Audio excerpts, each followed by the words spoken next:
काय करू करवंद खायच नव्हतं. बेसनचे पोळे 2 किलो खाल्ले. रामकृष्ण आज आम्ही आमच्या बालाजीच्या घरी आलोय. हा आमचा बारका बालाजी बघायचा बसलाय. रामकृष्ण बोल. हा या बालाजीच्या मम्मी आहेत जनाबाई. नंतर हा तिकडे बसलाय हा यश. ही आमची दीपाली माऊली, ही अपूर्वा आणि मी हरिभक्त परायण चंद्रकांत पांडुरंग कारंडे रामकृष्ण हरी. तर अशा प्रकारे छानपैकी आज आम्हाला रविवारी जेवायला बोलवले.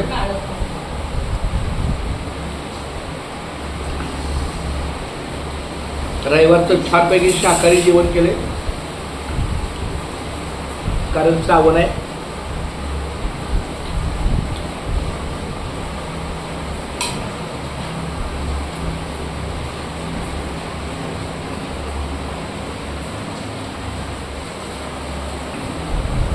अपूर्वा, तुला ही 2 गोड बाळ कशी वाटते? त्यात बालाजी कसा वाटतं? बालाजी हा मला हा यश पण चांगला वाटतो. सगळ्यात भारी बालाजी वाटतो. काय काय काय बोलली काय बोलली? बालाजीला पण तशीच शिक्षा. हा मला तसं नाही जमत.